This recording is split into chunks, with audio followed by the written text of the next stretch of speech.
choice, it had to be. The only one for me is you, and you for me, so happy together.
Charges the key, I'll control the warrior and wipe you bandits off my planet.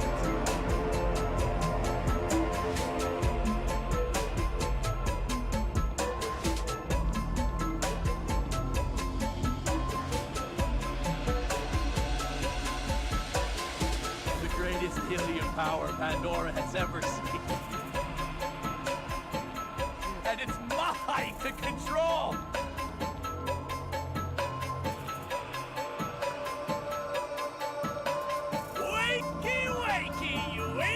Son of a bitch!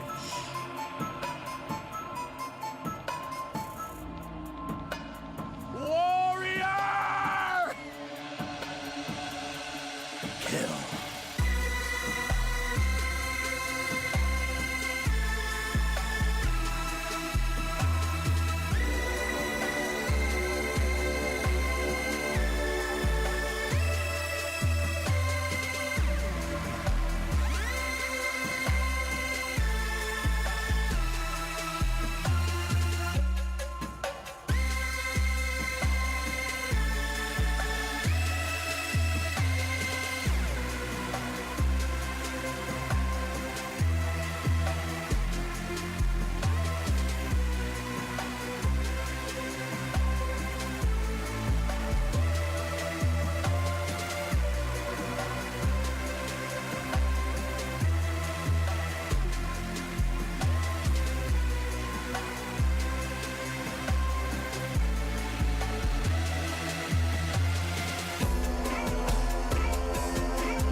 the Vault Hunters. Play the game.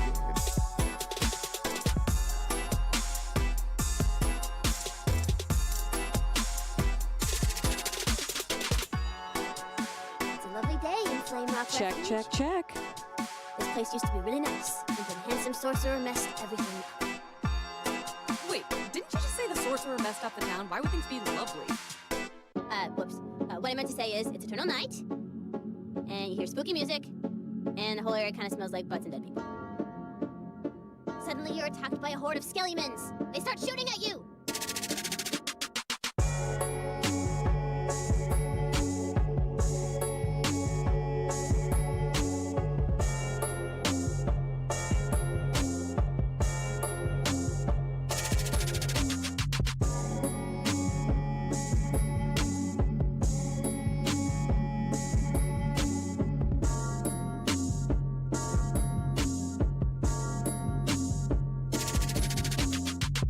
Close to the entrance to Flame Rock Refuge, but suddenly, the handsome sorcerer's pet dragon appears! Surprise attack! You try to attack the dragon, but your attacks do nothing! The dragon attacks and... critical hit!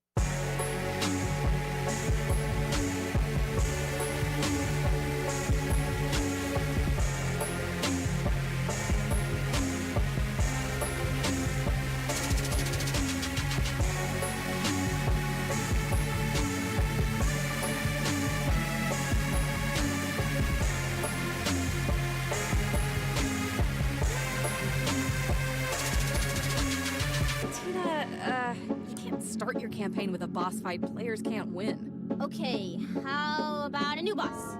He's a skeleton, and his name is... Mr. Bony Pants Guy?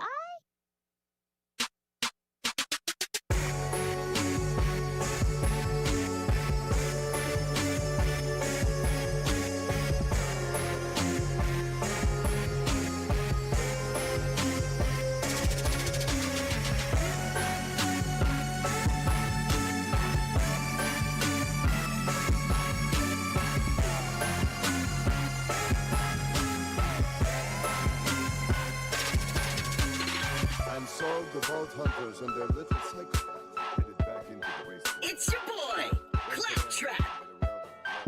Shout out to the Pandora Honeys! Yeah! Check me out! Oons, oons, oons, oons, yeah! You're about to get caught in the Claptrap Rap Trap! Putting the hype in Hyperion! Well, they call me CL4PTP, only got one eye, but even I can see that when it comes to this vault hunting mercenary game in a world of nobodies, I'm the #1 name. Elvis, Helios, Pandora, and space. My motto wheel takes me all over the place. And wherever I go, I'm in minds and hearts. Don't need to climb stairs when I'm climbing these charts. Lilith, Roland, those other two dudes didn't come to my birthday party. Rude, but they all found time to go fight the warrior. Well, using me like some glorified courier. They shot me down without giving me a chance. All I wanted to do was help out and dance. One step to the left, one step to the right. Just don't step to me unless you're ready for a fight.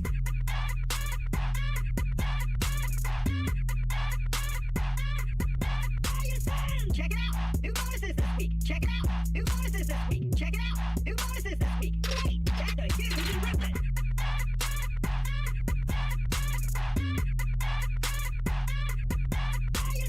Check it out! New bonuses this week! Check it out! New bonuses this week! Check it out! New bonuses this week! I snap this dragon's my time to attack. Hit him with the clap back, catch him up in the flat. Cause their style is whack and they're unattractive. I clap for more hits than Jack. So you want to hear a story, huh? With treasure and honor and glory, huh? Well, gather round, shut up and bump it up. Cause this ride's about to get bumpy. Assassins I bested, I'm products I've tested. I'm hunting for vaults from the east to the west of Pandora. No matter the four of them, I'm off the floor of them anytime they're bumping chest. I know Lilith thinks that I need her, she thinks I'm a greeter. But I'm gonna razzle and dazzle her, tired of holding my breath. Cause I'm sick to death of just, hello, traveler. Hey, hey, check me out, check me out, check me out. Wanna watch me dance, watch me dance, watch me dance. I know I get it eventually. I know I get it eventually. Hey, hey, check me out, check me out, check me out. Wanna watch me dance, watch me dance, watch me dance. I know I get it eventually.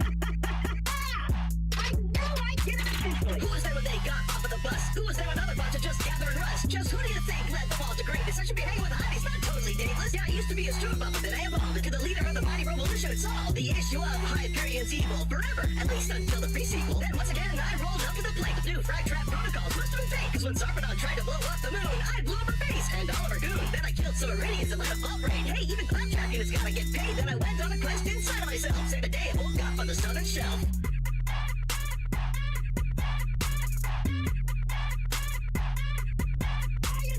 Check it out! New bonuses this week! Check it out! New bonuses this week! Check it out! New bonuses this week! Hey, that's a huge eruption!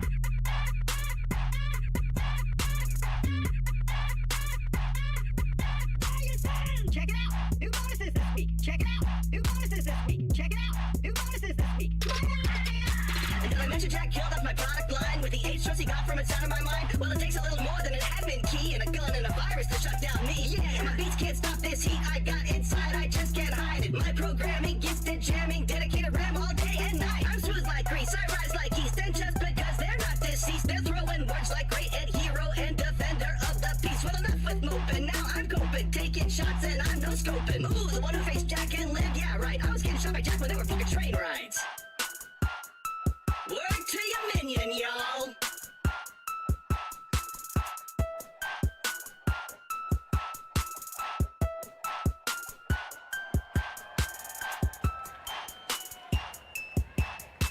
Yeah.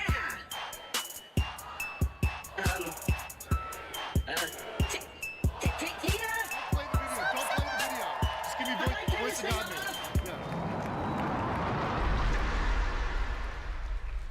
Without giving me a chance, all I wanted to do was help out and dance. One step to the left, one step to the right, just don't tell me what's right. Hey, you guys. Hey, you guys. Hey, listen. So this is the first time at PAX East that they've had so many freaking people outside. I hear it was like crazy. Like half the mezzanine isn't even full yet, and there's apparently a quarter-mile line still outside, and they're trying to get people through security. So are you guys cool? Like, I'd hate for all the people that aren't yet in the room to miss out. Are you guys cool if we like? And look, it can't be a PAX Gearbox main theater show unless something goes horribly wrong. So if we could just get that out of the way at the beginning, that'd be so much better. Are you guys cool if we chill for a minute? Okay.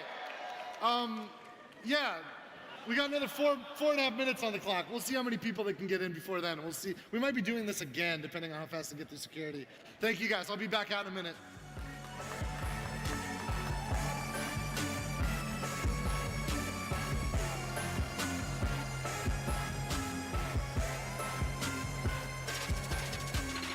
And so the Vault Hunters and their little secret headed back into the wasteland. It's your boy, Claptrap. Shout out to the Pandora Honeys. Yeah, check me out.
Wanna hear the new dubstep song I wrote? Hey, wanna hear the new dubstep song I wrote? Dubstep.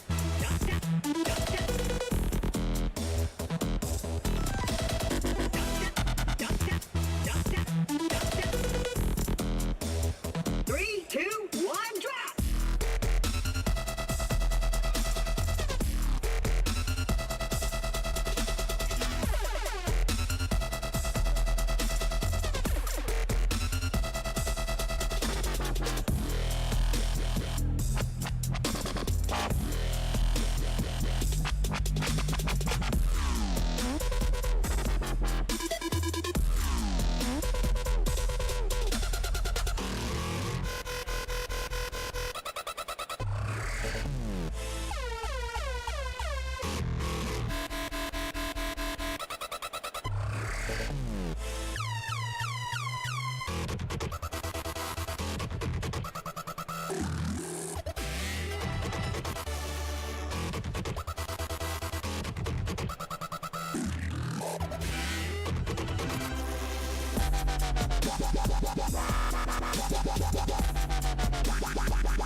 Vault Hunters. Play the game.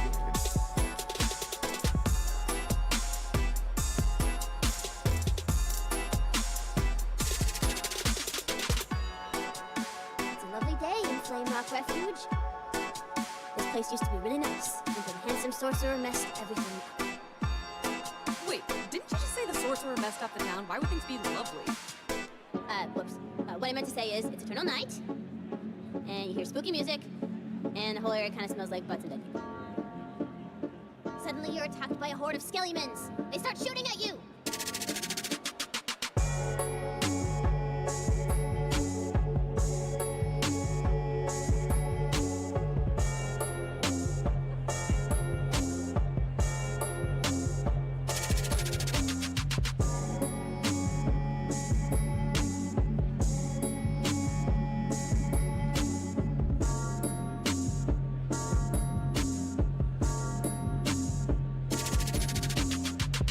Close to the entrance to Flame Rock Refuge, but suddenly, the handsome sorcerer's pet dragon appears! Surprise attack! You try to attack the dragon, but your attacks do nothing! The dragon attacks and... critical hit!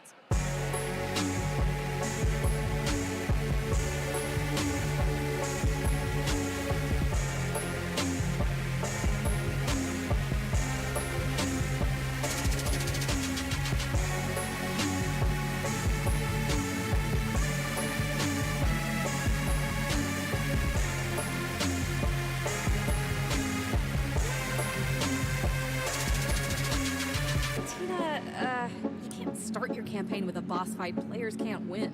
Okay, how about a new boss? He's a skeleton, and his name is... Mr. Bony Pants Guy?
Want to hear the new dubstep song I wrote?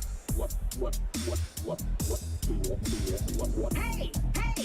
Want to hear the new dubstep song I wrote? Dubstep, dubstep, dubstep, dubstep. Dubstep, dubstep, dubstep, dubstep. 3, 2, 1, drop!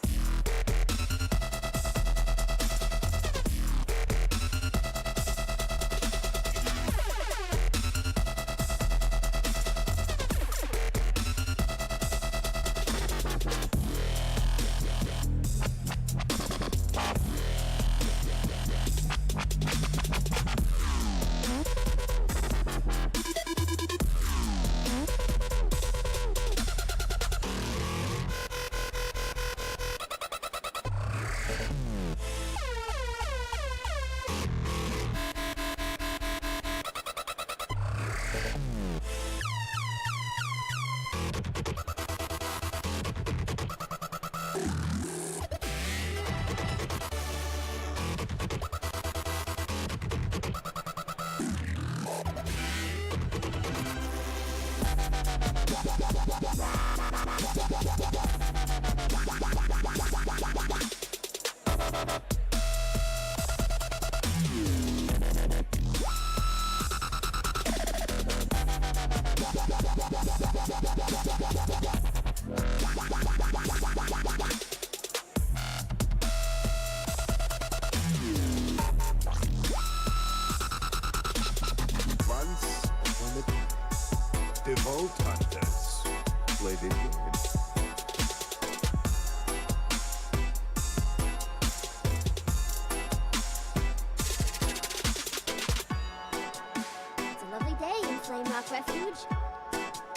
place used to be really nice until the handsome sorcerer messed everything up.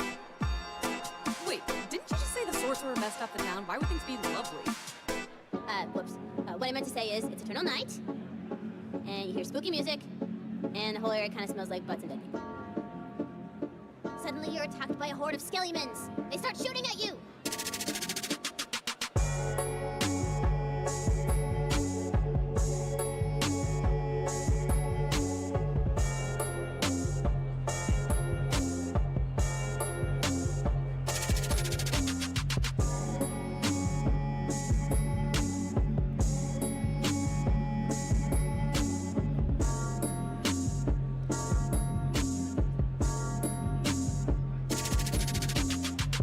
Close to the entrance to Flame Rock Refuge, but suddenly, the handsome sorcerer's pet dragon appears! Surprise attack! You try to attack the dragon, but your attacks do nothing! The dragon attacks and... critical hit!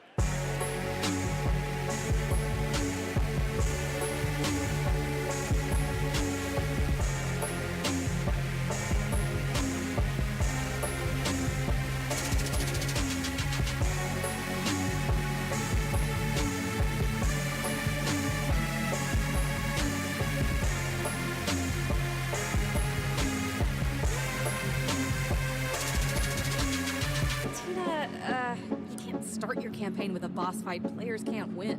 Okay, how about a new boss? He's a skeleton, and his name is...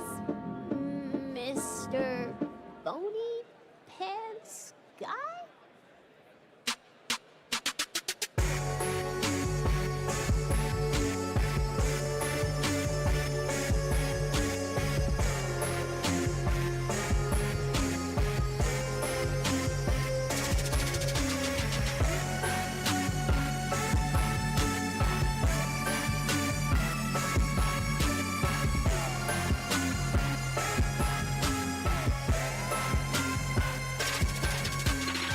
Solve the Vault Hunters and their little sex headed back into the wasteland. It's your boy, Claptrap.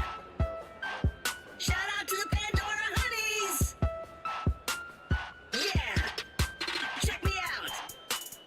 Ooms, ooms, ooms, ooms, yeah. You're about to get caught in the Claptrap rap trap. Putting the hype in Hyperion. Well, they call me CL4PTP. Only got one eye, but even I can't see that when it comes to this vault hunting mercenary game in a world of nobodies. I'm the #1 name. Elvis, Helios, Pandora, and space. My motto wheel takes me all over the place. And wherever I go, I win minds and hearts. Don't need to climb stairs when I'm climbing these charts. Lilith, Roland, those other two dudes didn't come to my birthday party. Rude, but they all found time to go fight the warrior. Leaving me like some glorified courier. They shot me down without giving me a chance. All I wanted to do was help out and dance. One step to the left, one step to the right. Just don't step to me unless you're ready for a fight.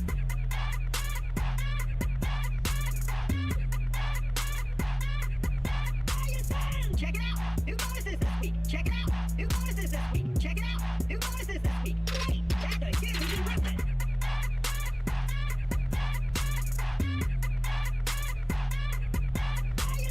Check it out! New bonuses this week! Check it out! New bonuses this week! Check it out! New bonuses this week! I snap this track, it's my time to attack. Hit him with the clap back, catch him up in the flat. Cause their style is whack and they're unattractive. I clap trapping more handsome than Jack. So you want to hear a story, huh? With treasure and honor and glory, huh? Well, gather around, shut up and pump it up. Cause this ride's about to get bumpy. Assassins, I bested them, products I've tested them. Hunting for bolts from the east to the west of Pandora. No matter the four of them, I'm off the floor of them anytime I pump a chest. I know Lilith thinks that I need her, she thinks I'm a greeter. But I'm gonna razzle and dazzle her, tired of holding my breath. Cause I'm sick to death of just, hello, traveler. Hey, hey, check me out, check me out, check me out. Well, don't watch me dance, watch me dance, watch me dance. I know I get it eventually.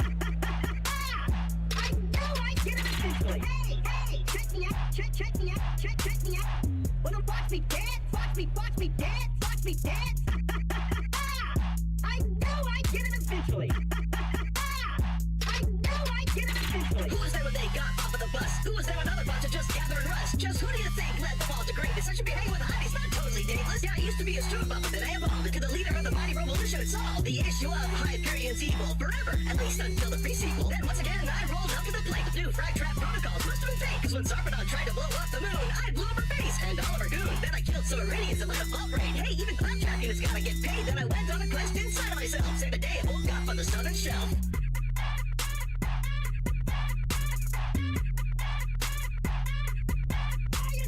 Check it out! New bonuses this week! Check it out! New bonuses this week! Check it out! New bonuses this week! Hey, that's a huge improvement!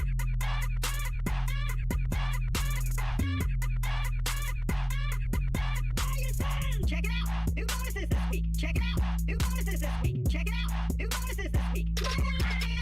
And did I mention Jack killed off my product line with the H he got from inside of my mind? Well, it takes a little more than an admin key and a gun and a virus to shut down me. Yeah, my beats can't stop this heat I got inside. I just can't hide it. My programming, gifted jamming, dedicated RAM all day and night. I'm smooth like grease, I rise like yeast, and just because they're not deceased, they're throwing words like great and hero and defender of the peace. Well, enough with moping, now I'm coping, taking shots and I'm no scope.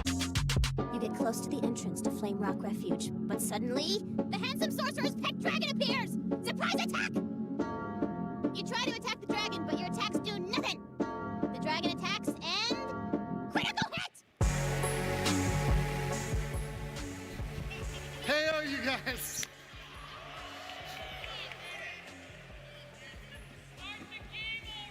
Yeah, right. I think the good news is the longer it takes the security to get everybody in here, the closer we'll be to the launch of the game. So it's kind of helping the time pass. Anybody know any good jokes? Guys, thank you so much for your patience. There are a lot of people outside. When I came out last time to ask you guys if you can tolerate waiting, they told me there were more people outside still than were inside. We've asked security to speed it up as best as they can, but obviously their job is for everyone's safety, especially mine. I calculate, do I tell the joke? Magic? All right, I'll hook you up. I don't want anyone to miss anything though. So let's see, you guys, we're just gonna take a few more minutes. It looks like there's just a couple more sections up in the mezzanine to get filled up. Thank you guys for your patience. I'm so sorry, it's a security thing. It has nothing to do with us. We're ready to go. We're pumped. We got a huge show for you guys. Looks like, hopefully that timer won't reset again. But thank you guys for your patience. We'll be out as soon as we can. All right, keep going, faster, security, faster. CL4PTP, only got one eye, but even I can see that when it comes to this vault-hunting mercenary game in a world of nobodies, I'm the #1 name. Elvis, Helios, Pandora, and space. My model wheel takes me all over the place. And wherever I go, I'm in minds and hearts. Don't need to climb stairs when I'm climbing these charts. Lilith, Roland, those other two dudes didn't come to my birthday party. Rude, but they all found time to go fight the warrior. Well, using me like some glorified courier. They shot me down without giving me a chance. All I wanted to do was help out and dance. One step to the left, one step to the right. Just don't step to me unless you're ready for a fight.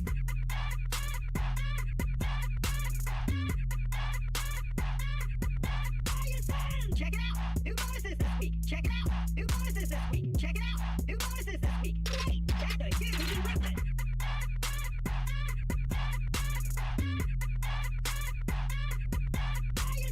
Check it out! New bonuses this week! Check it out! New bonuses this week! Check it out! New bonuses this week! I snap this track, it's my time to attack. Hit him with the clapback, catch him up in the flat. Cause their style is whack and they're unattractive. I claptrap with more handsome than Jack. So you want to hear a story, huh? With treasure and honor and glory, huh? Well, gather around, shut up and pump it up. Cause this ride's about to get bumpy.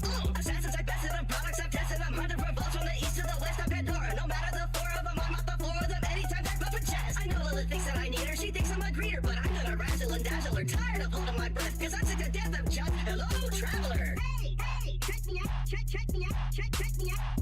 Wanna watch me dance, watch me dance, watch me dance. I know I get it eventually. I know I get it eventually. Hey, check me out, check me out, check me out. Wanna watch me dance, watch me dance, watch me dance. I know I get it eventually. I know I get it eventually. Who was there when they got off of the bus? Who was there when other bunch of just gathering rust? Just who do you think led them all to greatness? I should be hanging with hotties, not totally dangerous. Yeah, I used to be a street bum, but then I evolved into the leader of the mighty revolution. It's all the issue of Hyperion's evil forever, at least until the pre-sequel. Then When Sarpedon tried to blow up the moon, I blew up her face and Oliver Goon. Then I killed some Meridians and let a vault raid. Hey, even Claptrapking has gotta get paid. Then I went on a quest inside of myself. Saved a day of old guff on the southern shelf.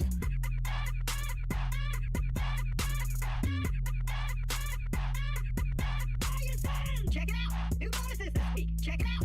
New bonuses this week! Check it out! New bonuses this week! Hey, that's a huge improvement!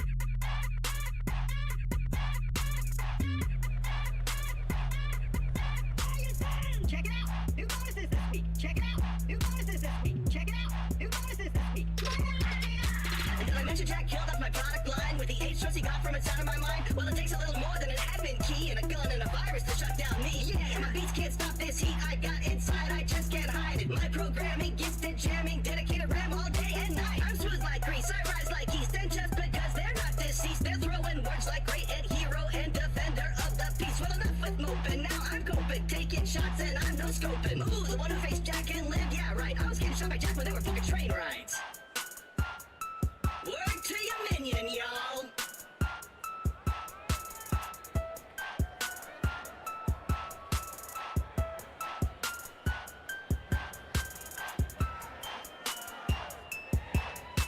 Yeah.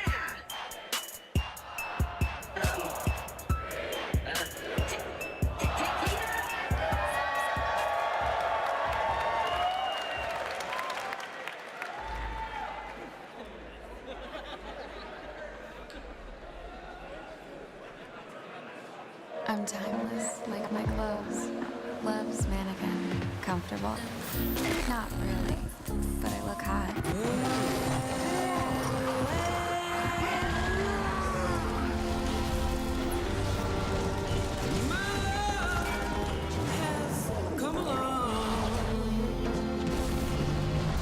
Without my clothes, I'm naked.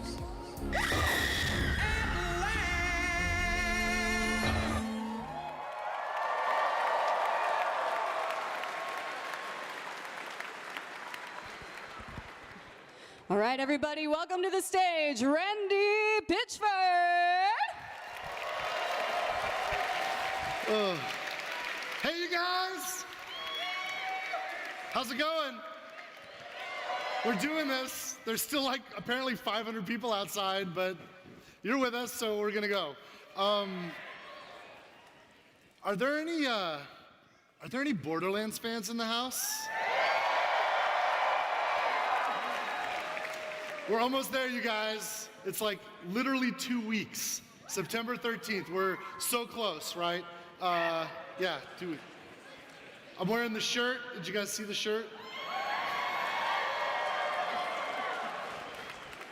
We are pumped. We got some awesome stuff for you guys today. We're gonna be talking about the game. We're gonna be showing stuff that no one's seen before yet. Talking about some Endgame stuff later. We've got a whole lot of other content to talk to you guys about. Some great games coming up. Some surprises, hopefully. Some announcements to make. It's gonna be an awesome show. Thank you guys so much for coming. I just can't believe that people want to hang out with us and look at our weird art that we make. And like, it's so cool that when, you know, as creators, and I know I can see like cosplayers and some other folks that probably get this. As creators, there's no greater thrill in the world than when people enjoy the work that we do, right? We work really hard, and our mission is just to try to create joy and happiness for you guys. That's the only reason why we exist, is to try to create more fun and make the world cooler. And the fact that people think our weird stuff is cool is just amazing. So thank you guys so much for being here.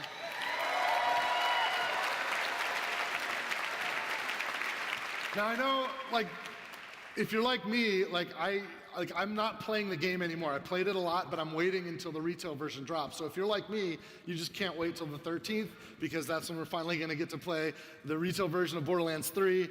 And how do we pass the time? Like, what do we do? Now, some of you guys may have checked out, we did an add-on for Borderlands 2 called Commander Lilith and the Fight for Sanctuary. Who does a DLC? Who does an add-on for a game that's 7 years old? Gearbox does. Hello. Super fun to work on. It was a blast working out the story with the narrative team and our allies up at Gearbox Studio Quebec, and folks at the headquarters in Frisco just really killed it. Now, when this thing launched, which was in June, we worked with most of the first parties so that a lot of people got a chance to get it for free. If you have not played this yet and you missed out on the free version, if you're here with us today, when you leave, we're going to give you a code for a free copy. So we're hooking you guys up. Thank you for coming out with us. And even the people that come in late, we're going to get you guys on the way out now so that everybody gets it. And if you already have it, hook up a friend, right? It's a digital code. You can sort somebody out. It's an awesome DLC campaign, and it's a perfect bridge between the events of Borderlands 2 and the events that are about to unfold in Borderlands 3, which, holy crap. Okay, you guys, we got a lot of awesome stuff planned for you today. I think we should just get started. You guys ready? Okay, we're gonna get Steve Gibson, who's head of publishing out here, to talk about some of the stuff that's going on with Gearbox Publishing. But first, I think we should see a word from our sponsors.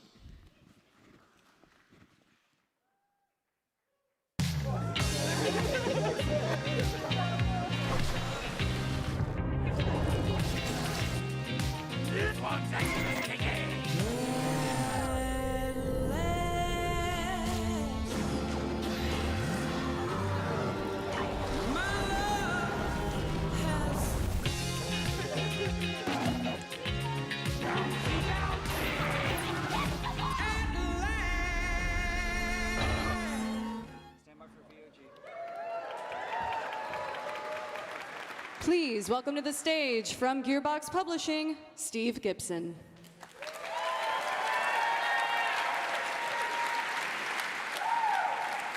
Hey everybody. We are so lucky to work with so many great creators here at Gearbox. You see the picture behind me here where we have just been really just so fortunate, and we're so thankful for those guys to choose to work with us, and we're so thankful for you, the gamers out there, to take a look at their creations. Gearbox Publishing, our mission is to be the most developer-friendly publisher in the world, and we are trying to live that every day. I want you guys to take a look at a few more games we're ready, excited to announce, and take a look at a few more games we're ready to announce additional content for as well. Take a look. I hope you like it.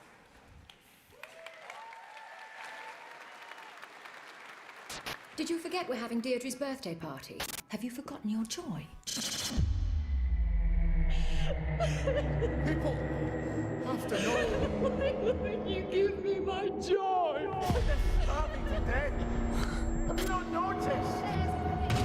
What have I done? There's a downer. Lie down your arms, Miss B. No.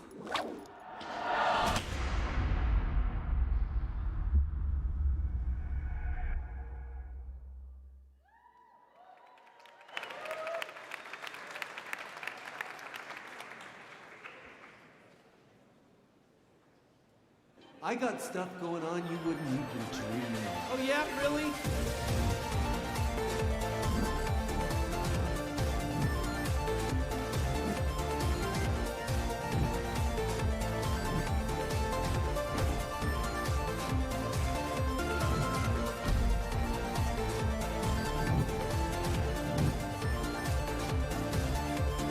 Look at the video game and then see me on the screen! Oh yeah, this is definitely the right place. You're the one. Okay, listen to me. We don't have time to get into it right now, but you're coming with me.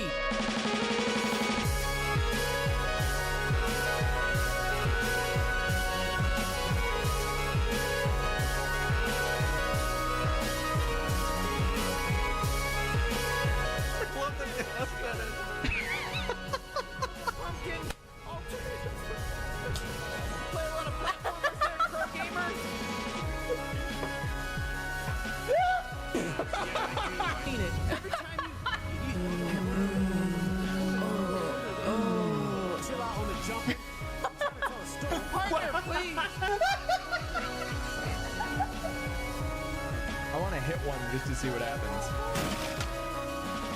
Man, I'm glad you're the one controlling all this.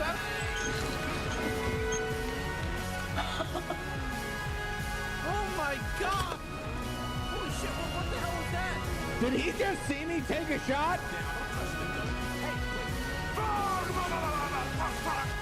My bad.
From System Era Games, Joe Tirado.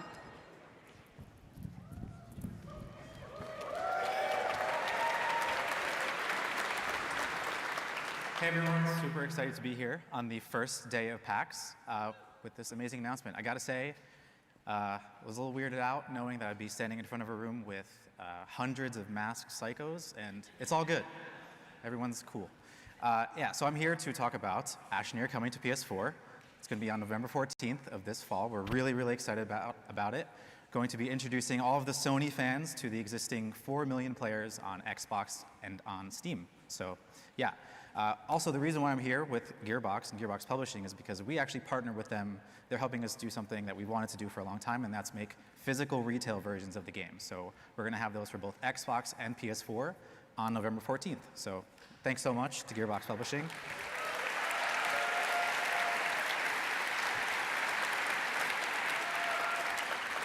We're also here at the show. You should come hang out with us at booth 6117. We got some new content, and speaking of new content, we got a little tease for that.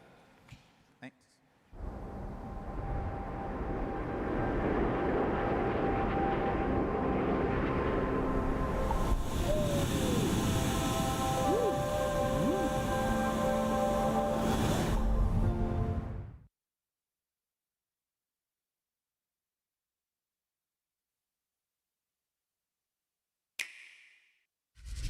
The murder party starring me!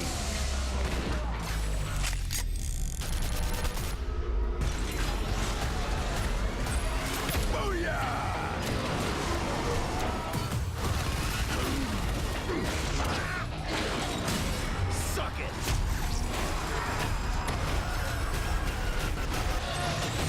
Enjoy a dirt nap! Rise and shine, birthday bear!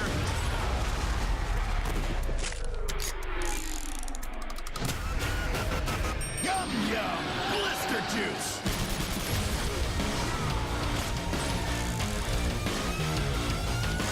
Fucking nuke 'em. Remember it for later, baby.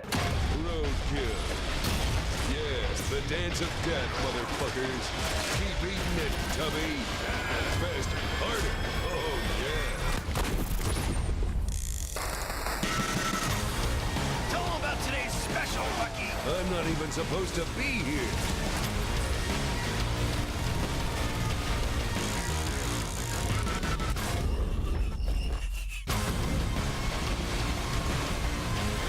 I've been saving the world since before you were born. Yeah. I'm sure we're almost out of the woods now, though.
Please welcome from Hopu Games, Paul Morse.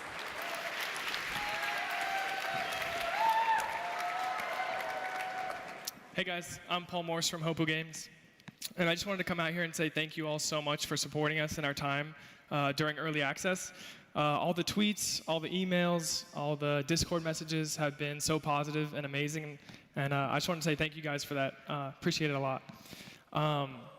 Obviously, thank you. Obviously, as you guys just saw, we are very excited to announce that Risk of Rain 2 is coming to Xbox One, PlayStation 4, and the Nintendo Switch, and those are all available today, right now. Thank you. None of that would have been possible without the help from Gearbox Publishing, as well as the local Seattle team Play Everywhere, who's been working on the ports. And I wanted to give a special shout out to Chase Sensky, who's been leading that project and doing an absolutely amazing time. So thank you to those guys. The last thing I wanted to talk about was our second content update that's coming out for Risk of Rain 2, and that is our Skills 2.0 content update, and that is coming out in September. I can't give a ton of details about it right now, but what I can say is that it's going to be loaded full of content, so look for that in September, and then following shortly after on all the consoles. So that's it for me. Thank you guys so much, and enjoy the rest of the show. Thanks, guys.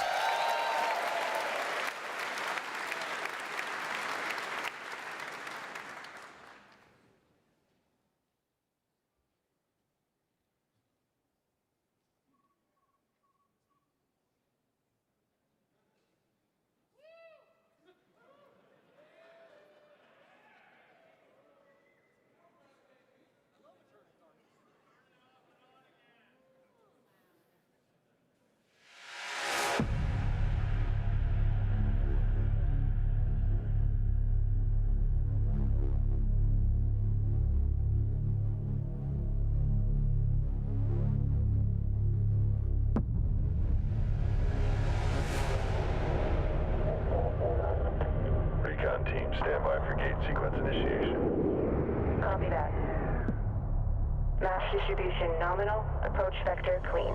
All systems green. Watch your drift. Jump formation locked in. Gate sequence start.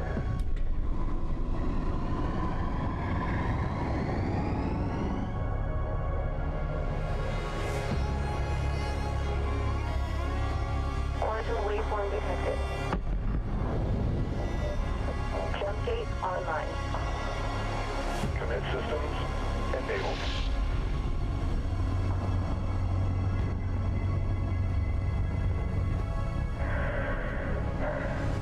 Here we go.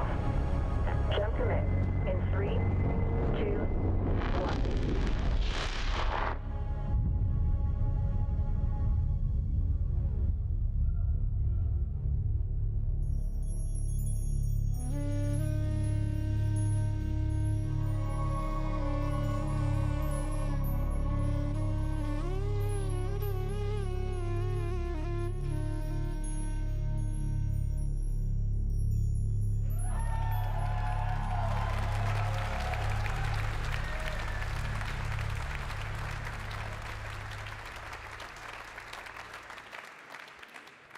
Please welcome back to the stage from Gearbox Publishing, Steve Gibson, and from Blackbird Interactive, Rob Cunningham.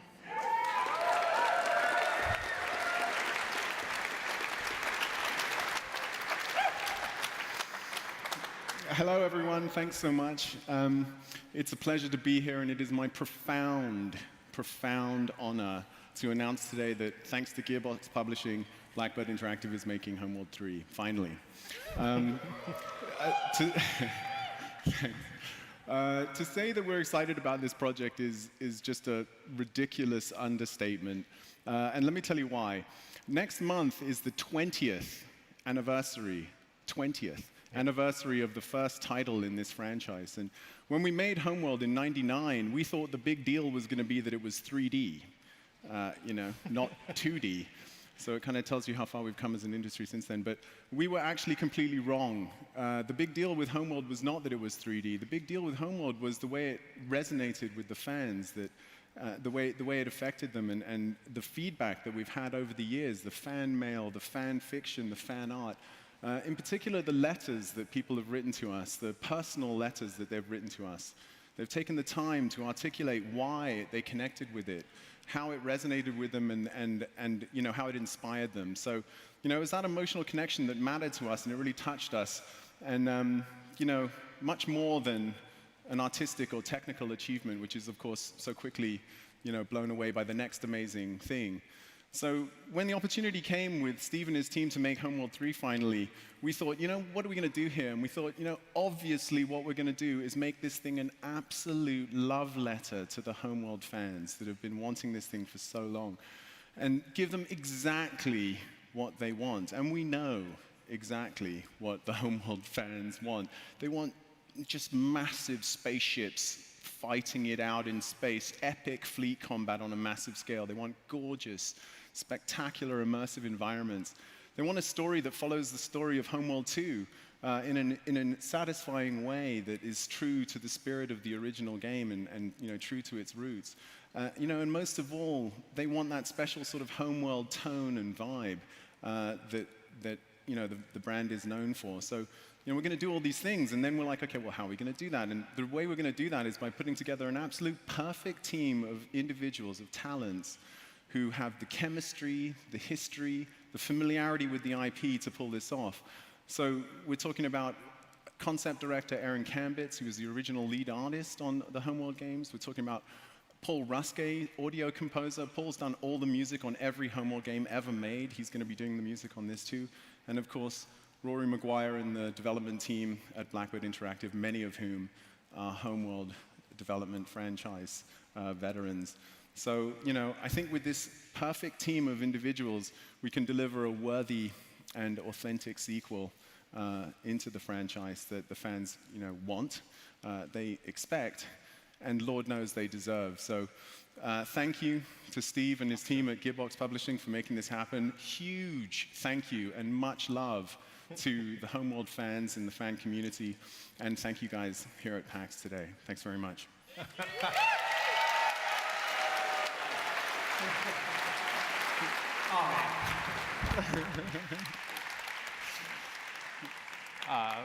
Man, Rob covered a lot of it.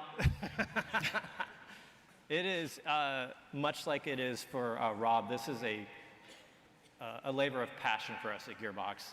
This franchise, Homeworld, is the reason that we got into the world of becoming a publisher and got into the world of, you know, helping other developers bring their games in front of so many people. We owe this to the franchise. We owe this to the Homeworld community. We have to do this. And as part of that, we decided actually to do an open development and publishing schedule where you see on the URL behind me or wherever you're looking at it. We did a partnership with Fig. Now, Fig has a bunch of tools that help you communicate and tell everybody how this is going else. It also allows people to get in if they actually wish to invest into the financial future of the game, and you can actually get a reward on that. Because really, it's about giving back to the franchise that gave us so much, and we are just thrilled to death to be part of the Homeworld IP. And in fact, we want to do more with Homeworld, so we're going to do that too. So we're doing one more thing. We're doing Homeworld on mobile as well. Now, it's a separate game being made by our friends over at Stratosphere Games, and it's going to be actually coming out next year. And we decided that anybody who participates in the Fig campaign that Rob's got going over at Fig, they're also going to be the first guys to get to play Homeworld Mobile when it comes out next year. And we have a cute little teaser for you guys to check out. Thank you so much.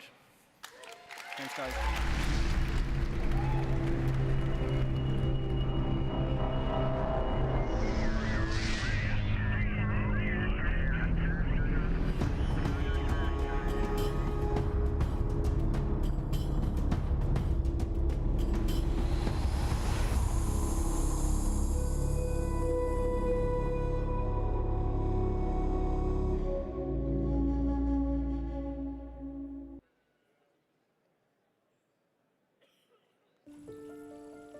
Have you ever seen this much volume?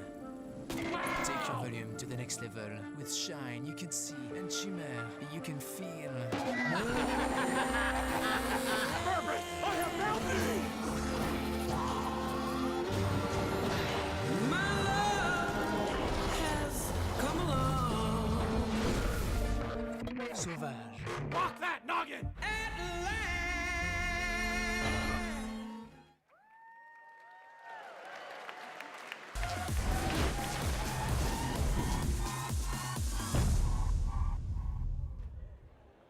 So, you want to hear another story, huh? One where the very fate of Pandora hangs in the balance.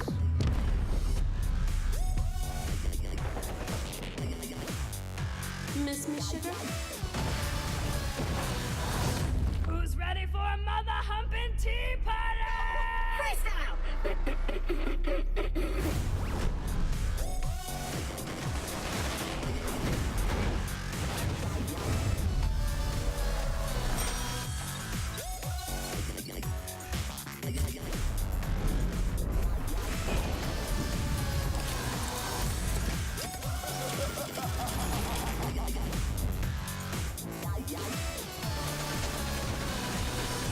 I will defend you to the death, minion!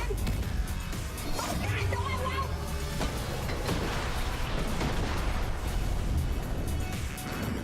Booyah! That's how you do it!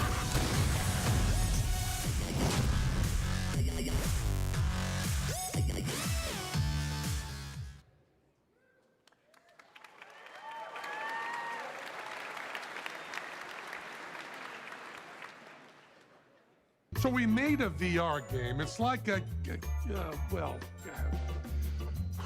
honestly, it has so many things going on, it might be easier to show you the stuff that didn't make it in the final build.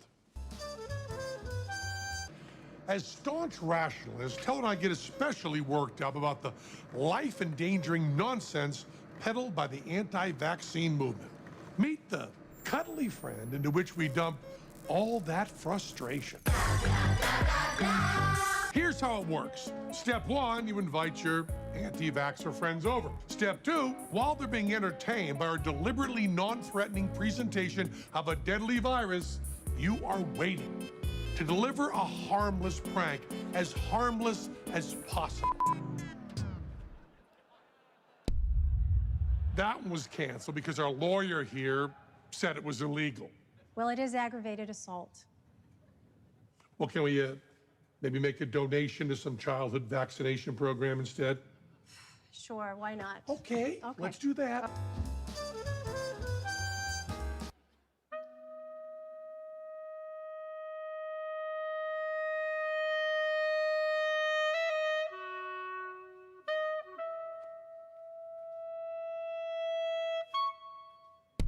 We were sad to lose this one, but playtesters found it a bit too detailed.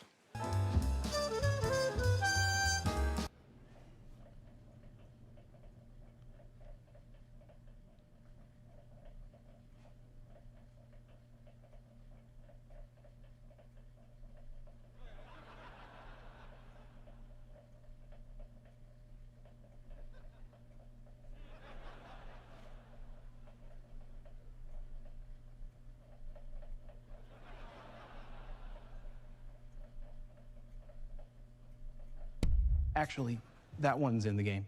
What? Yeah. Kept that in? Yeah. Why? But there's other better stuff in there too, right? Yeah. Yeah. Good, thanks.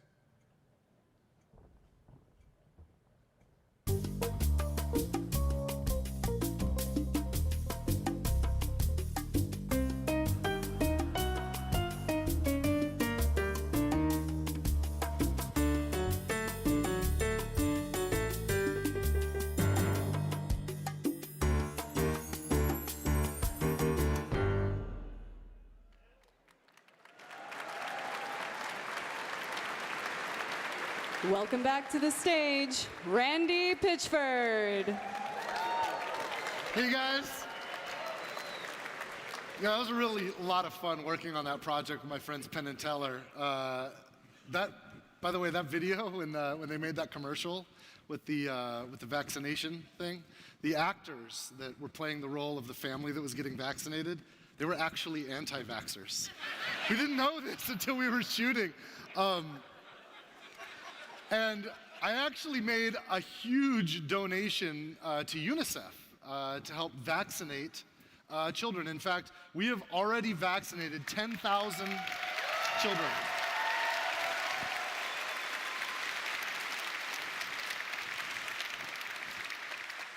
It occurred to me this might bother some of you. Are there any anti-vaxxers out there? Are there proud anti-vaxxers? Raise your hands. If you're a proud anti-vaxxer, raise your hand. I want everyone else to see where all the nuts are.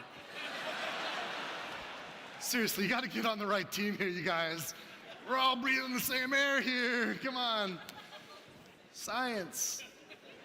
It works.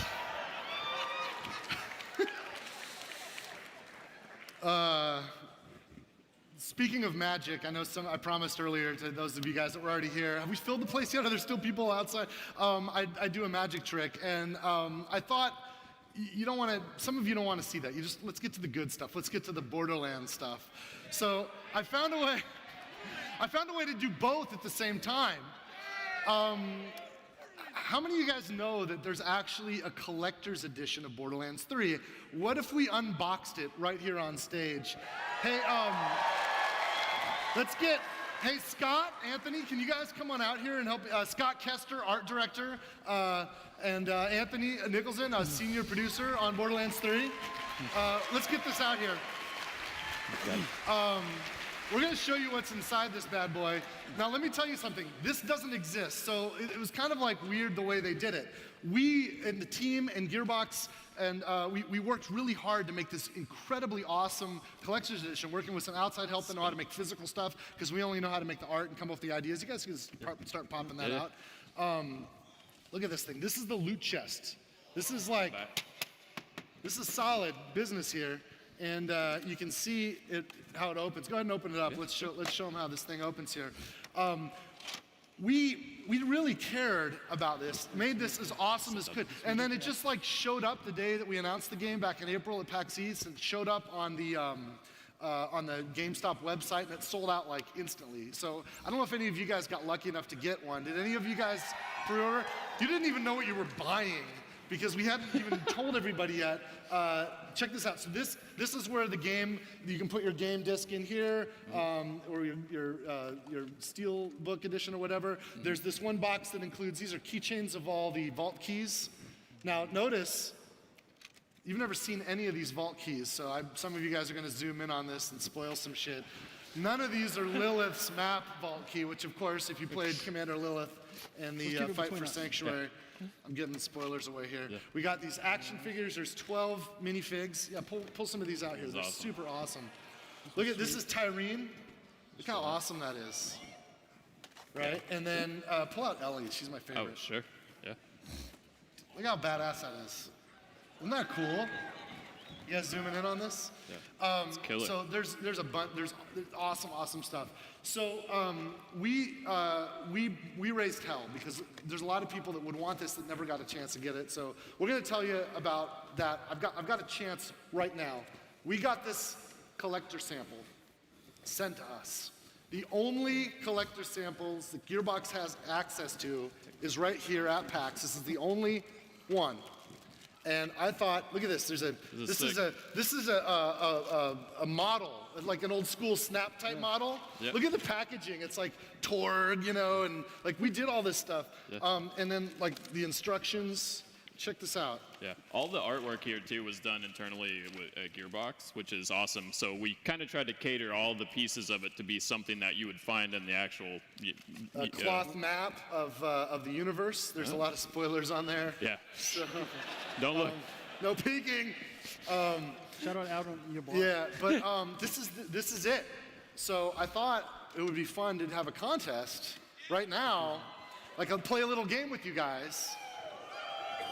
and maybe give one of you guys a chance to win it. Now, I will have to tell you, the people at Gearbox are kind of mad that I brought this, because this is literally the only one. They're all gone. You can't get them. They're sold out. They don't I exist. don't have one. And they want me to bring this back and keep it in the studio. And frankly, I kind of want it myself, because it's pretty friggin' awesome, and we don't get the physical stuff. Check out the lithos that come with it. I mean, that artwork is just sick. And yeah, well, so I don't know. What do you think? I know you guys know I'm a magician, and I might be rigging the game that I'm going to play, but I think we should try it. I think we should give a few people a chance to win this. Should we try it? Yeah. All right. Should do it. I need to pick. We need some help. I need a random volunteer from the audience. So somebody's going to get this T-shirt. I'm going to throw it out into the audience. This is the T-shirt. I think if you guys want one of these, I think they have a merch booth somewhere out at PAX. But actually what I'm going to do, I'll tie it into a knot so I can throw it. And I'm going to throw this out into the audience. Whoever catches it, you can keep the shirt. But you're going to help me. You're going to help me pick 3 volunteers. We want to make sure it's totally double blind. The only rule is whoever comes up on stage, you cannot have met me or know me personally, and we've clearly not arranged anything, okay? I'm going to turn around, and I'm going to throw this into the audience. And whoever grabs it, please don't fight over it. Whenever you grab it, stand up, and I'll turn back around, and we'll introduce each other. Okay, here we go. Ready? Who got it? Did somebody get it? Can you stand up? Hi, what's your name? Sorry? Chad. Nice to meet you, Chad. I'm Randy. Thank you for your help. Congratulations on your new T-shirt. Now listen. First of all, do you guys trust Chad?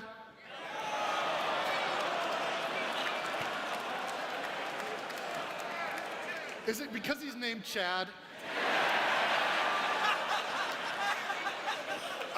Listen, you guys, it's not his fault. Some parents decide to name their kids Chad. There's nothing they can do. There are so many beautiful Chads in the world. And we need to just love and embrace them all, because frankly, they need it. They need it more than any of us. Can we give this Chad a chance?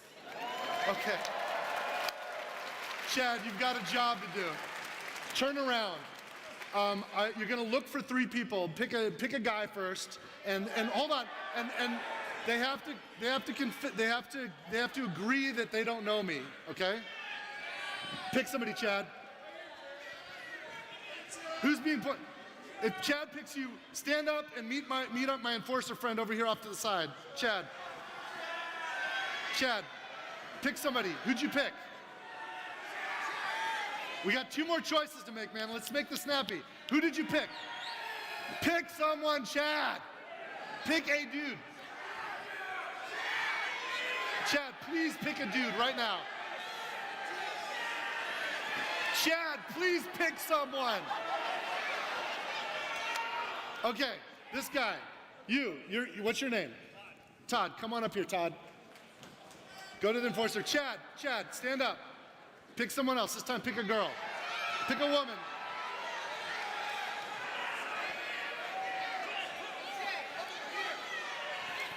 Please make a decision, Chad. I'm sorry this is taking so long, you guys. It's my fault. I picked Chad. Chad, you picked her, so harassment works, apparently. Is that the lesson? Okay, it's okay. What's your name, ma'am? Ma'am, what's your name? Goose. Oh, boy. This is gonna be trouble. Chad, you have one more choice to make. Another guy, or anybody, whoever you want. Pick somebody. Chad, did you pick someone, please? What's that? Up there? Can you get down here? I don't know. Thanks, Chad. Please make your way to the stage. I'm gonna need your help for this. I love Chad. I don't know what you guys, come on.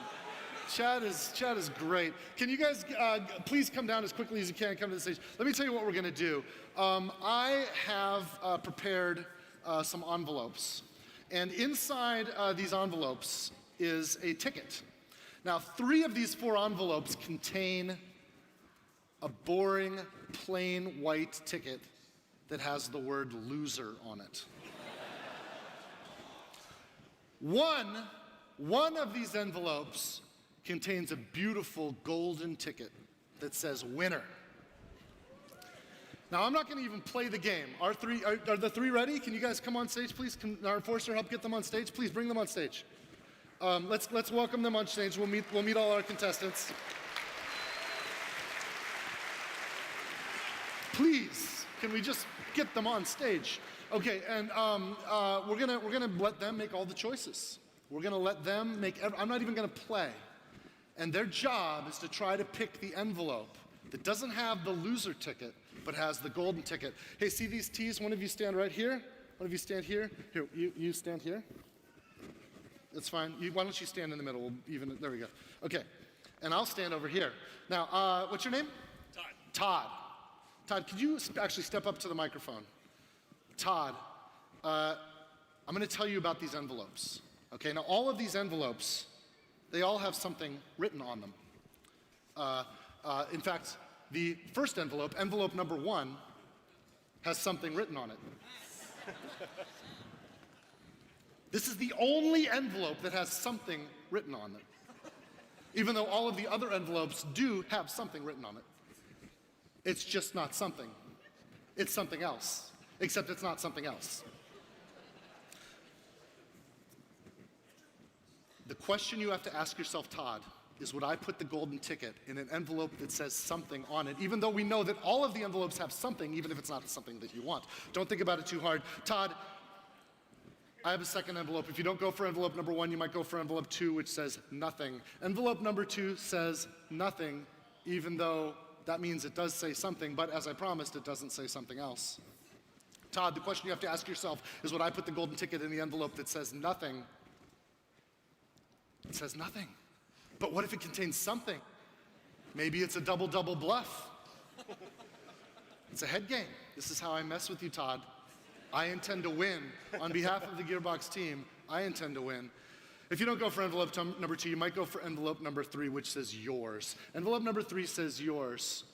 And of course, you might think this is yours because it says yours. But you might look at this envelope and you might think to yourself, would he put the golden ticket in an envelope that says yours? Because by looking at it, you know it's not yours, you know it's mine, but it's not mine, it's yours. If you don't go for envelope number 3, maybe you go for envelope number 4, which says mine. Now, of course, mine is much bigger than yours.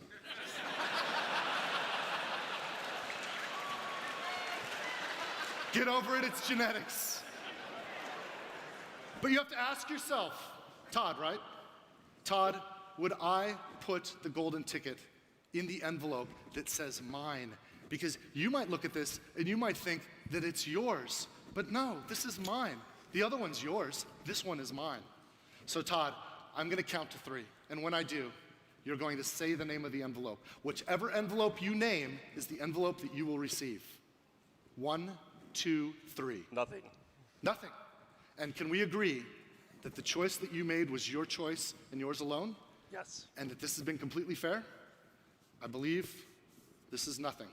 Todd, I want you to open the envelope that says nothing. Look inside. Make sure that inside there is a boring, white, irrelevant ticket that says loser. Oh, take it out. That's it. That's what's in, right. It says there's nothing else in the envelope, right? Nope. There's nothing else. Hold that ticket up for everyone can see it. Todd, I'm not saying that you're a loser, but I am sorry you did not win. Can you please take a step back? What is your name? What is your name? Goose. Goose, would you mind taking a step up to the microphone? Goose, I'm not going to go over the envelopes again. I think we've done enough of that. But Goose, I'm going to count to 3. When I count to 3, you're going to name an envelope. The envelope that you name is the envelope that you will receive. Goose, 1, 2, 3. It's all yours, baby. Can we agree? Can we agree that you made a completely free choice and that this has been completely fair? You said yours? Yes, yours. This is yours. Goose, take the envelope that says yours. Take yours, open it up, find inside. There's a boring white ticket that says loser. Show everyone the ticket. There's nothing else in the envelope. Is that correct? There's nothing else in the envelope? Goose, I am not saying that you are a loser, but I am sorry. You did not win. Can you please take a step back? What is your name? Why is there a fourth person on stage? I'm sorry, this is a game for 3 people. I'm playing against 3. Chad, you had 1 job. Now I've got to send this 4th person back. What's your name? Ian, would you mind taking a step forward? Ian, we've got 2 left. Something and mine. I'm going to count to 3. You're going to name an envelope. Would you be surprised if I told you that I already knew what you were going to pick? No. Have you made up your mind already? Yes. Would I be wrong? Would I be correct if I told you that you were going to pick something? No. I wouldn't be correct. No, you wanted mine. Yes. This is going to fuck with you later. Go ahead. Take mine. Open it up. Inside, there's a white ticket that says loser. There's nothing else in the envelope. Nope. Ian, I'm sorry. I'm not calling you a loser, but you did not win. Can you please take a step back? Ladies and gentlemen, I have to tell you, I have something. Any of you could have had something. Really? You could have all had something, but no. You wanted yours. Or mine. But if you would have chosen something, if you would have just been brave enough, you could have had it. The one envelope that contains the golden ticket. Thank you very much. You don't trust me? Okay, fine. We're gonna open side, and inside, look at these. That is the golden ticket. Now, hold on a second.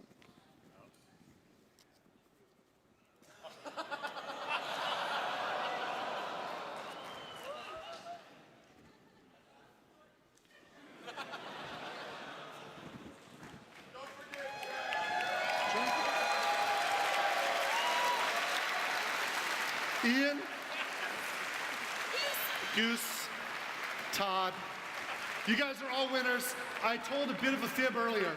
Now, I was not lying when I said that the only commercial samples that we have are here at PAX. I was lying when I said there was only 1. We actually have 3 commercial samples. One of you gets to have the one we just unboxed, and we have 2 that have not even been opened.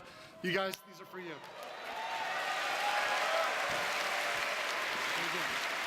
Congratulations. You're welcome. Congratulations. Let me get this. You get the one that had us all tickets. You probably want the box too. It's awesome. Once you got some of you guys are probably disappointed now because you know. Hey, thank you guys so much for your help. Give it up. Give it up for Goose, Ian, and Todd.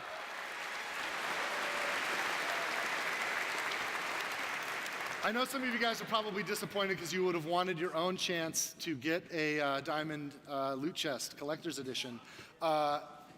We may have made something happen here. Erica, she runs licensing at Gearbox and runs our loot box store.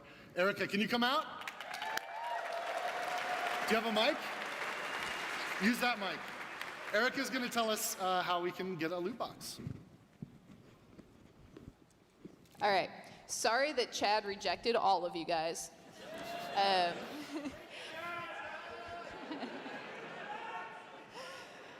All right, so when Gearbox makes a collector's edition, a lot of hearts and souls really go into that. I mean, it is like a love letter from the developers to you guys, more like a sonnet maybe. This is a big deal. They really, really pour a lot of work into these. And so when we found out that these were gone before most of you even had the chance to know about them, we weren't really cool with that. We thought that was a big bummer. So we went back to the manufacturer and we said, what can we do about this? And we were able to get a small number of additional Diamond Loot Chest Collector's Editions. Probably not enough to go around. So we definitely expect there to be more demand than we have supply, so we decided to do what they do with theater tickets or even convention passes sometimes. We are going to let you guys register your interest in buying one of these collector's editions, and then we will randomly select some people to get first dibs on them. So starting right now, actually, if you go to gearboxloot.com, you can register. You're going to have a week to register, and you don't have to rush and do it right this second because it is not a first come, first serve. Anyone who signs up during the week that we're leaving this open is going to have an equal chance. When that week is up, you'll get an email if you were selected. You'll have 48 hours to claim your loot chest through that email and purchase it. If you don't do that within 48 hours, somebody else is going to get it. Maybe it'll be Chad. And we know that if you want one of these collector's editions, you probably have already pre-ordered the game somewhere. So don't worry about having to double buy the game because this one actually does not have the game in it. And because of that, I realize I'm trying to pitch not having the game in it as a good thing, but bear with. I assume you all already are getting the game. And you're actually going to get a little bit of a price break on this if you are selected. So these are going to be $189.99. And again, gearboxloot.com. We've put it at the top of the page in your face. You should not be able to miss it. You can go there starting right now, and you have until next Friday to sign up, register your interest. You do have to be 18. You have to be a resident of one of the participating countries. It's actually a pretty good country list, so international fans, we got as many of you as we can. And while you were on gearboxloot.com, you didn't think I was going to come up here without a pitch for t-shirts, did you? We actually have new designs up today, including Risk of Rain 2 and first ever Homeworld 3 t-shirts in the world. Thank you, Erica. I'm pretty stoked on everything that Erica's been doing and her team has been doing for licensing. I always love the physical stuff, and we don't know how to do it. We know how to make software. So to have physical stuff is rad. Hey, who likes to party? So one of the traditions at Gearbox is we have a launch party, and we do this in Dallas. And if you can get to Dallas and you can register, you're all invited.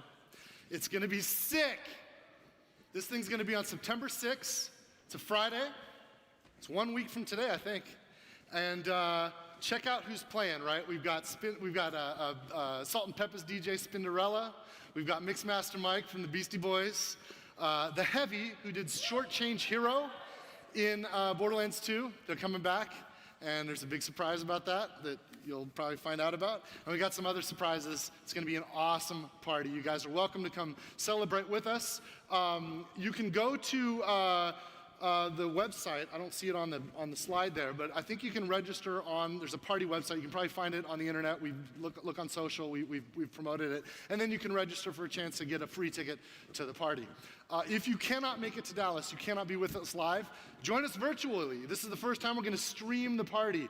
We've got some partners that have helped us, including 2K Games and AMD and Logitech and some other folks, and they're going to help us share the celebration with everybody. In fact, one of the cool things about this party is live, when it's happening, we're going to have a live host. And the live host is going to kind of make a show out of it. In fact, I think we're going to do the very first of a new show that's going to happen at least once a month, and it's going to be called The Borderlands Show. And the host for The Borderlands Show is none other than Greg Miller from Kinda Funny Games. Do you guys like? Yeah, all right. And look who's here! Greg Miller's here! What's up, Seattle? Hey, Randy. How you doing? Good to see you, man. So, this is going to be awesome. I can't believe you're doing the Borderlands show. I can't believe either. I mean, you know, if you didn't know the story of Kinda Funny, we're a group that started making YouTube videos in a spare bedroom, and now this is our first partnership ever, making a show for you guys, making it for 2K. I never thought that shaving your head would lead to this. I know, it's surprising how our relationship began, Randy, and where we are now. But no, I'm super stoked about the Borderlands show, This is going to be great. And you know what? You're here right now. Right. I've got a whole bunch of you the have a team whole bunch of backstage. people back there. Should we just start the first episode of the Borderlands show right here, right now, live? Would you guys be into that? Do you want to do it, Greg? Yeah, I do. Let's do it. Get out of here. Let's do some Borderlands talk here. You guys have seen enough of me. Let's get the team out here. Randy. Let's get some developers out here. Ladies and gentlemen, please welcome back to the stage Scott Kessler, art director on Borderlands 3. Paul Sage, creative director. Matt Cox, lead boss designer. And of course, Anthony Nicholson, senior producer, Borderlands 3. Gentlemen, please join me on out here. Talk about Borderlands 3, finally, am I right? Come on! Let's hear about it. Paul. Hey, how you doing? How you feeling right now? Good, man. A little tired, but excited to be here. Yeah, you're finally at the finish line here, correct? The start line for everybody in the audience. It's interesting you put it that way, right? You guys are coming off of Gamescom. One of the big conversation points there was what happens in the end game. Yeah. What happens in the end game? What happens when I hit level cap? All right, let's not be coy. So at Gamescom, we talked about Proving Grounds and we talked about Circle of Slaughters. I mean, that was the first big hint, right? We were talking about repeatable gameplay. So something kind of weird happened is we looked at the people who are currently playing Borderlands 2 for the inspiration for developing the end game. I think there's something like 2 million unique logins per day that we checked in June on a game that's 7 years old. So we looked at like what do people like? What is it that's bringing them back? Repeatable gameplay, right? Big thing there. You get new monsters. You never know what you're going to get in the zone. You get advanced character growth. I think everybody knows about advanced character growth, and believe me, these things have meaning to what we're going to talk about. Yeah. You have a good core gameplay loop. Like everybody loves the shooting and everything else. And then finally, you know, one of the big things that we are talking about is, you know, this advanced character growth that we have. And so we've done a lot with our characters. If you've seen the 4 characters, now we get to talk about what's going to happen to them beyond finishing the main story. And so what happens then beyond finishing the game? Proving Grounds we've seen. Of course, there's the Let's Play up, youtube.com/kindafunnygames. Go watch it. But more importantly, I think one of the things I saw that was teased at Gamescom was Guardian rank. What is that, right? That's the new souped-up badass rank? How does that work? Yeah, so Guardian rank is sort of similar to what we did with the badass rank from the last game, but there's some differences in that, though. This time it unlocks once you beat the game. I think we can skip ahead to a slide that has Guardian rank on it, right? Like this is true Vault Hunter, but here's Guardian rank right here. Yeah. So right here, you can see that this unlocks, and it's a little different than Borderlands 2. So in this one, as your XP goes up, you get these tokens, and then you can go in and you can spend them on the trees as they go through. So and again, you can do this infinitely. There's no hard cutoff or anything. You can just keep going and going. Your stats keep climbing. Yeah, and the more you build into certain trees, you get unique perks that go in terms of those too. And you can kind of see some of this going here. So this obviously is the idea behind what's going to keep me coming back for Proving Grounds, right? I want to come back with my friends. I want to keep running. I want more loot. I want more bat. For sure. Anointed gear, which is a brand new type of loot for Borderlands 3. Now that's not a new rarity type, but when you come upon some anointed gear, it's going to have special attributes that coincide directly with player skills. So for this one in particular, this gun, the Searing Reflexive Ingwa, which I learned how to pronounce right before the show. Yeah, on the action skill end, the next 2 magazines will have 50% additional bonus corrosive damage. So yeah, there's a lot of great fun that can come, a lot of great perks for the player skills that'll happen when you find an anointed shield or an anointed weapon or anointed grenade mod. And as the challenge keeps getting more challenging and challenging, it becomes a lot more important to find anointed gear. Yeah. Don't know if we can back to the slides. I'd like to talk about True Vault Hunter mode. So I saw a slide about True Vault Hunter mode, and you know, in Borderlands 2. It's working. You're back. True Vault Hunter mode. So you know, you complete the main missions, you go back, you play for your second playthrough, and whenever you would go back through the areas, we would have specific combat difficulties for those areas. But now in Borderlands 3, what we've done is you play through in True Vault Hunter mode, and every area that you unlock as you go will actually auto level to the character as you progress. So you're always getting a really good challenge. So that means more difficult enemies and better loot. Well, it means, I think, replayability, too. Absolutely. Right? That's the biggest thing I think we all want out of that. That's what I always want out of Borderlands, right? Is the reason to come back and do more. The reason to exist with my characters and my people. Right. Now, so one of the things that we get to announce here today, and that we're showing you right now, everybody's like, what's going on? This is Mayhem mode. This is the bread and butter for the veteran game, the end game, which is you can see that we have an IO that you interact with. You interact with this IO, and you get to pick between Mayhem Level 1, Mayhem Level 2, or Mayhem Level 3. Now, don't pay attention if you're seeing the numbers, if you're screen capping at home. These numbers are BS. They're all made up. But you will see stats in there that are very important for what's going on. So Mayhem mode provides a more difficult challenge. Monsters become more difficult. Enemies become more difficult. We have better XP rewards for that. all right? And then we get into something that's really cool, which is the stats on the enemies change. So there'll be enemies that, you know, we can see, if we have a map up here. If we don't, I'll just keep talking about it. But it's basically, the enemies will take on new stats. So you never know what you are going to get. You can basically have enemies that are, you know, almost immune to fire. You have enemies that are immune to different things. You just never know what you're going to get in Mayhem mode. It changes the gameplay experience completely. It's a huge deal, and the team's been working on it for a while. So I'm really excited about Mayhem mode. And all 4 of those things we brought up today covers just a bit of our end game. Just a bit. Just a bit of the end game. There you go. So keep talking about the rest of it. I mean, no one's going to kick you off stage. People waited outside for hours.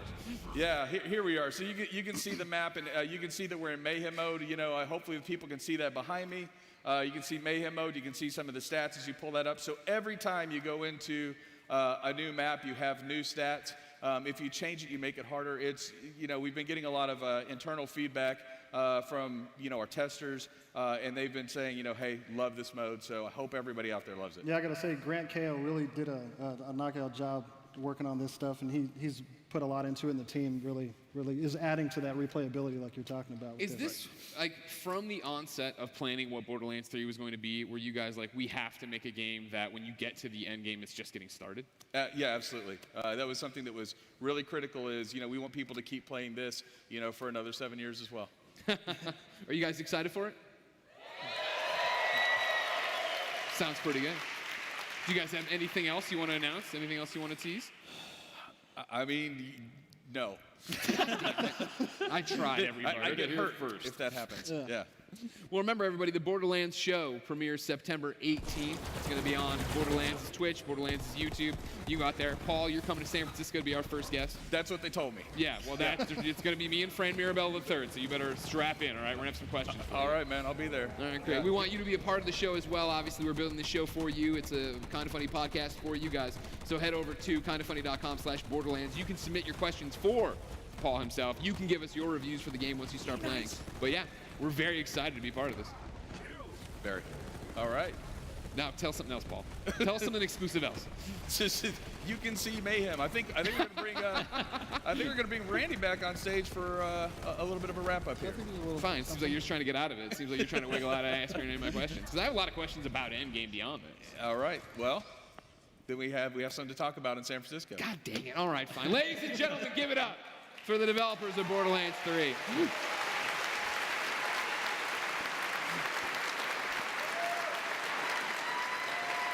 Did you guys talk about DLC at all?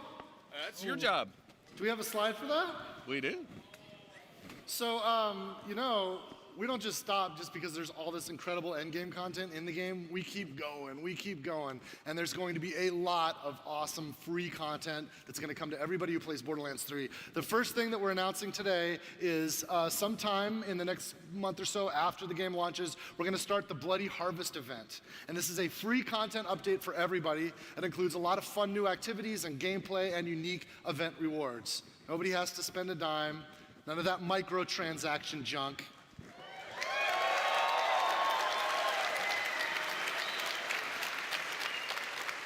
And then after that, or actually around the same time, we're going to be bringing the new takedown. Takedown is the new word that we're using to describe kind of like what we used to do with raids, but they're even cooler and better now. The first one is a Maliwan takedown. It's, again, a free content update. It has an all-new map inside of it, and it's a lot of fun. There's going to be some new enemies. There's an all-new boss that's a big freaking badass raid boss that has some incredibly badass loot. And for endgame players, you're going to absolutely dig this. You're going to want to get in there with friends and mix it up with there.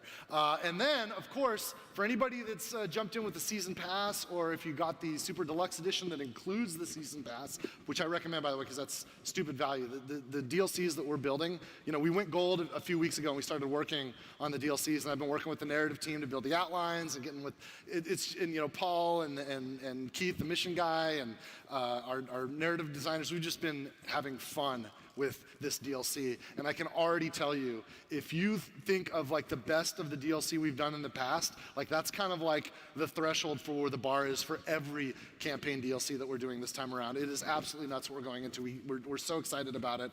And we're going to be announcing the first DLC in a future episode of the Borderlands show with Greg Miller. So definitely keep tuning into that. And you guys, I think we're almost done. I think we're almost done here. So what have we learned? Well, we learned that security takes a long ass time. Sorry, everybody. Thank you guys for being patient for that line taking so long. I'm sorry for everybody who missed the first part of the show. Hopefully you can catch it, watch it again on video after the show. But we learned that, wow, Gearbox Publishing is super busy.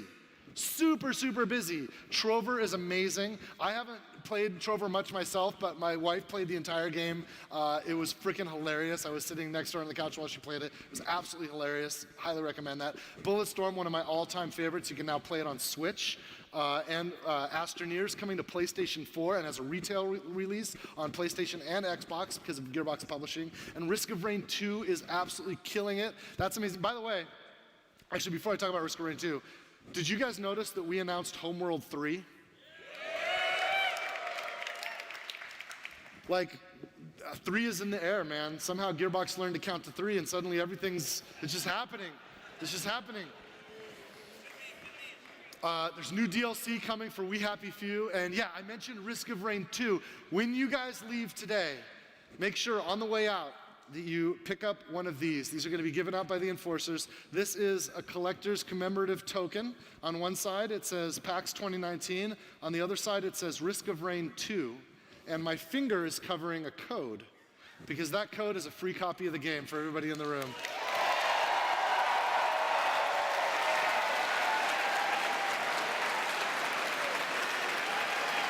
So you guys are stoked. We also learned that just because I have friends like Penn and Teller doesn't mean that I'm any good at magic. No, but it worked, didn't it? And by the way, that trick was created by a friend of mine named John Archer, who I actually went to Cuba and hung out with John Archer, and he was the first magician to ever fool Penn and Teller on Fool Us with that trick.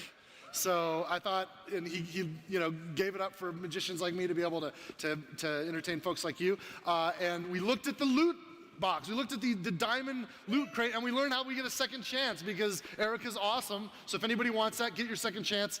And of course, we learned that you can celebrate with us our launch party on September 6th, 1 week before the launch of Borderlands 3 on September 13th. So that's what we've learned, you guys. Thank you guys so much for coming out. Thank you guys. Good night.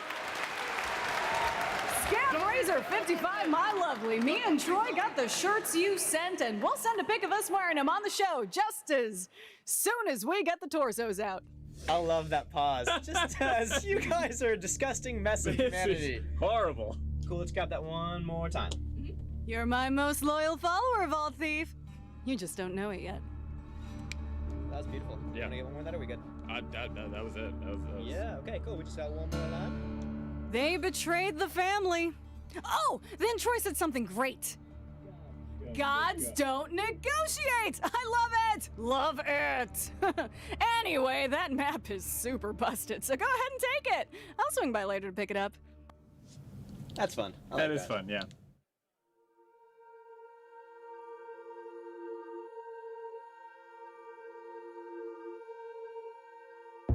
I mean, I kind of grew up with Borderlands, like I played Borderlands, when I was younger. They were like part of my teenage years. Like I love playing it really late into the night with my friends.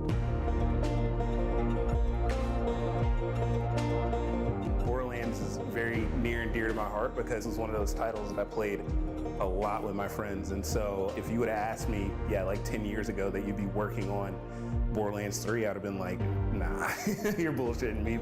I had that childhood friend, and we ended up playing Borderlands 2 together all the way through, and we ended up in the game industry at the same time. Now we get to work together on Borderlands. We made vehicles together, so Borderlands will always have a special place in my heart because of that. being able to contribute my ideas and have something like a piece of me in that game is like incredible.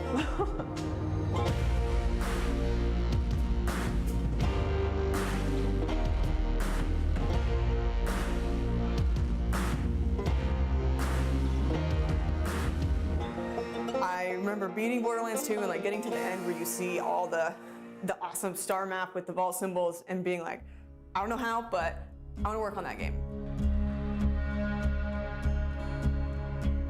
Making games is hard. Like, making games is really hard. It takes a lot of different people, a lot of different minds. I mean, there's a lot of work that goes into it. When we started working on Borderlands 3 over 5 years ago, there was really just one thing that mattered more than anything else to us, and that's that Borderlands 3 needs to be a worthy successor.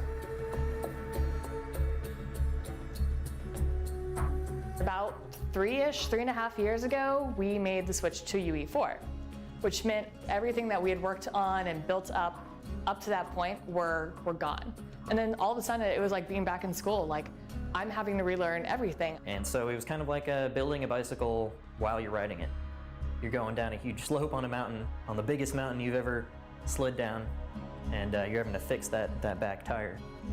Figuring out the tattoo designs for the new Siren, I think I had to draw Amara's tattoos like 20 different times. I'd have the tattoo design laid out flat and just be staring into these spirals like, oh my god, I have to make it look as cool as the other ones. Working on a intellectual property as prolific as the Borderlands series, there's a fair bit of pressure to make sure that we do it right, to make sure that we don't do wrong by our fans. If you're not taking risks, if you're playing it safe, it's not going to work. It's just going to fall flat. I view this game a lot like they probably felt making Force Awakens. It was like you have this catalog of things from the past that you've got to kind of fulfill and make sure those fans get, but we have to trudge forward. And I think we're doing that well. And I think we're trying really hard to keep the honor to what we have done, but move ourselves into a bold new direction. We have goals. We know we want this game to do well.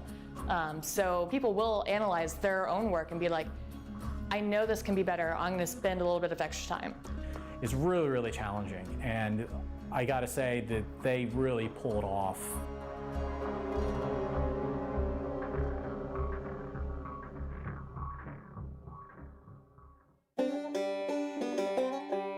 This is going to be a very unique story. Hello, all crazy Borderlands fans. So originally, I was tasked with making this burger. Let me talk about Vaughn, because that's easy.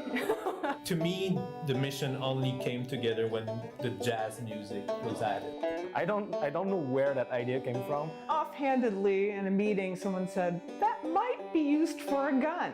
Vaughn is a special boy who doesn't wear any clothes anymore. As its name suggests, it is a cockroachy rat. He's like the most naked, but It's a little bit more of a kind of darker missions that both of those teddy bears live in. Why are you a plush toy? Hey, I don't want to talk about it. We had to perform a little bit more like, The butt gun, oh man. what's even real? Oh my god, it shoots burgers. It shoots burgers. I don't know what they're expecting, but it's a butt. I was sold. It's like, ship it, it's done. I was like, wait, that's my bucket. It's one of the smaller ones. It probably sounds something like this. Which is super goofy. Or if it's one of the bigger ones, it might sound something like this. But that's kind of what Borderlands is about. Cut that. The game is so fun to make. The team that we have is so fun to work with. And the fans are so great to work for that you cannot ask for more. To me, Borderlands 3 is already a success because having witnessed all this love in the past few months is already more than we could ask. That's the swarm. Why do I fight? I really think that it's those moments when I get emails from people who tell me that my work somehow inspired them. I do what I do because games have really helped me through some tough times. It's been a way for me to connect with other people. we even had people that have talked to us and said like, oh, I met my wife through playing Borderlands, or me and all my college friends, like we bonded over this game. It's something that really matters to people. That's been one of the reasons why we fight, is just to see the way that it inspires other people. I found something that resonated with me and I went after it relentlessly. I know there's a lot of other people out there that have their dreams that they want to go after and they might be scared. And so that's why I fight, to show that like you can do this. If I were to say thank you to fans, I would say thank you for laughing with us. For being there and waiting, because we put our heart and souls into everything we do. For keeping the faith. It gave us purpose to bring you guys something that you could enjoy. Seriously, from the bottom of my heart, thank you to all the fans that enjoy Borderlands. And to everybody out there who's made a little piece of fan art or cosplay or just enjoys discussing our games. That's why we get up in the morning. That's why we work long hours. Thank you so much, fans. Y'all are awesome. Thank you for sticking with us. Thank you all very much for allowing us to have the privilege of building this game for you. This has been a wild ride, and I hope you guys enjoy it. I want to say thank you for your patience. Thank you for sticking with us. The waiting game is almost over. It's gonna be a hell of a ride.